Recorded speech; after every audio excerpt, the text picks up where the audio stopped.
Assalamualaikum warahmatullahi wabarakatuh. Anak-anakku yang insya Allah Ustaz cintai dan Ustaz banggakan, alhamdulillah selamat kalian sekarang sudah menjadi kelas 12.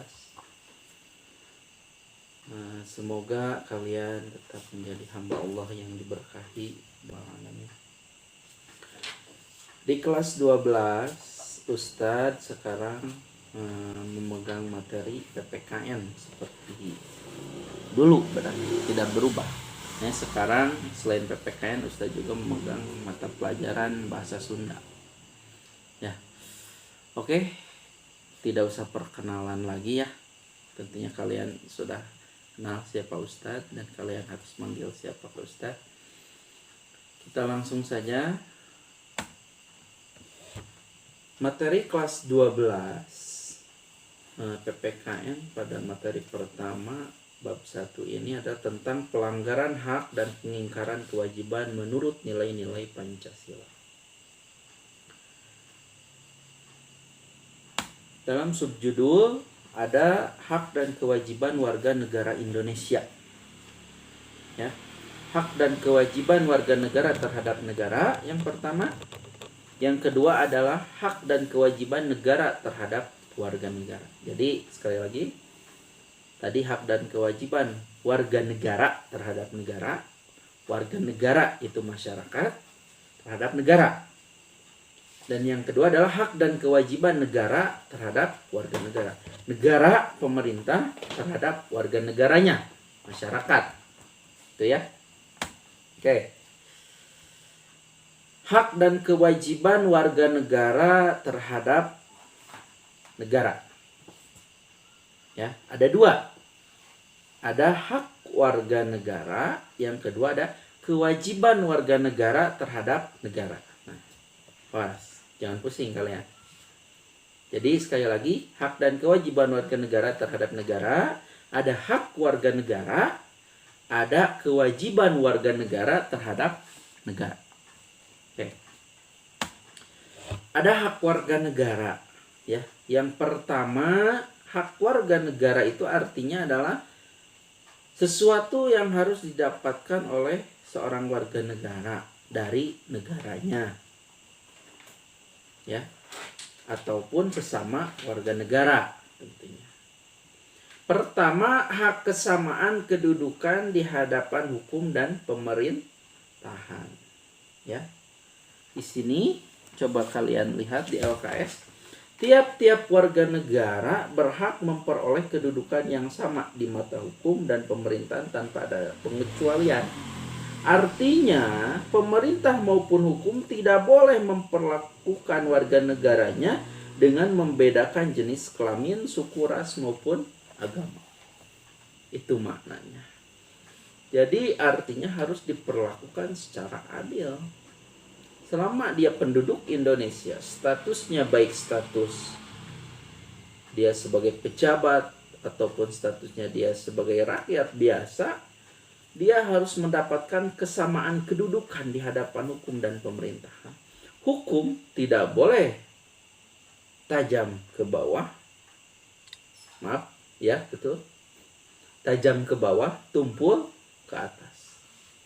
Harus sama. Karena itu adalah hak sebagai warga negara. Walaupun pada kenyataannya itu masih jauh, belum bisa dilaksanakan. Khususnya hukum di negara Indonesia ini. Kita doakan saja ya. Semoga hukum di Indonesia ini semakin baik, semakin adil. Supaya masyarakat merasakan keadilan itu. Demi kesejahteraan Indonesia tentunya. Yang kedua, ada hak atas pekerjaan dan penghidupan yang layak bagi kemanusiaan. Ya. Jadi, hak warga negara yang kedua ini, setiap warga negara itu punya hak dalam pekerjaan dan penghidupan yang layak bagi kemanusiaan. Dalam pasal 27 ayat 2 Undang-Undang Negara Republik Indonesia tahun 45 dikatakan, tiap-tiap warga negara berhak atas pekerjaan dan penghidupan yang layak bagi kemanusiaan. Apakah negara kita sudah bisa melaksanakan hak warga negaranya dalam hal hak atas pekerjaan dan penghidupan yang layak, ya kalian buka mata saja, lihat tetangga kalian. Masih adakah yang ketika makan itu masih bingung, ketika tidur masih bingung, gitu kan? Kalau masih ada yang seperti itu, artinya mereka belum mendapatkan hak itu, ya. Yang ketiga ada hak berpendapat. Dalam pasal 28 Undang-Undang Negara Republik Indonesia, bahwa kemerdekaan berserikat dan berkumpul, mengeluarkan pikiran secara lisan maupun tulisan dan sebagainya ditetapkan dengan undang-undang. Misalnya mengajukan pendapat dalam musyawarah, misalnya kalau di sekolah ada pemilihan ketua kelas, itu hak kalian, namanya hak berpendapat. Tidak boleh ada yang menghalangi siapapun, karena itu hak yang harus terpenuhi. Yang keempat, kemerdekaan dalam memeluk agama. Nah, ini tentunya berhubungan dengan Pancasila ayat ke-1, ketuhanan yang Maha Esa. Dan dalam pasal 29 bahwa negara berdasarkan atas ketuhanan yang Maha Esa. Pasal tersebut merupakan pernyataan kepercayaan bangsa Indonesia terhadap Tuhan yang Maha Esa. Ya. Kemerdekaan dalam memeluk agama. Maknanya kemerdekaan dalam memeluk agama, lakum dinukum waliyadin dalam Islam. Kita tidak boleh memaksakan suatu agama atau orang lain untuk masuk agama kita, ataupun kita dipaksa oleh agama lain untuk masuk agama mereka. Tidak. Kita harus memiliki kemerdekaan dalam memeluk agama. Begitupun dalam kegiatan beribadah. Ya. Dalam kegiatan beribadah tidak boleh siapapun menghalangi kegiatan ibadah kita, ataupun kita tidak boleh menghalangi kegiatan ibadah mereka. Itulah yang disebut dengan kemerdekaan dalam memeluk agama. Kelima, hak ikut serta membela negara, ya. Dalam pasal 27 ayat 3 berbunyi, setiap warga negara berhak dan wajib ikut serta dalam upaya pembelaan negara. Jadi dalam membela negara ini jangan punya bayangan kalian angkat senjata dan berperang, bukan hanya itu. Membela negara di sini kalian harus bisa menjaga nama baik negara dengan prestasi. Dengan prestasi kalian. Itu salah satu juga hak ikut serta membela negara. Yang keenam, hak mendapatkan pendidikan. Kalian sekarang sekolah, adik kalian sekolah misalnya. Nah, itu berarti kalian sedang memang selayaknya mendapatkan hak itu, mendapatkan pendidikan. Harus bersyukur. Berapa ribu orang sekarang yang putus sekolah karena tidak ada biaya. Nah, yang seharusnya alasan biaya itu, kalau memang ini menjadi hak warga negara, itu tidak boleh menjadi alasan. Lalu alasan itu harus dibagaimanakan? Maka pemerintahlah harus berupaya bagaimana caranya warga negara yang tidak mampu itu harus mendapatkan hak dalam pendidikannya. Walaupun pemerintah sekarang sudah berupaya, ada BOS, bantuan operasional sekolah. Bagi individunya ada KIP, ya, Kartu Indonesia Pintar. Itu sebagai upaya dalam memenuhi hak mendapatkan pendidikan bagi warga negara. Ketujuh, ada hak mengembangkan kebudayaan nasional Indonesia. Nah, di sini itu hak juga. Kita mau mengembangkan kebudayaan nasional Indonesia. Kita misalkan punya bakat dalam seni, kita punya hak untuk mengembangkan kebudayaan. Perkenalkan kebudayaan kita misal ke mancanegara. Itu hak kita. Buat negara ini bangga terhadap kita.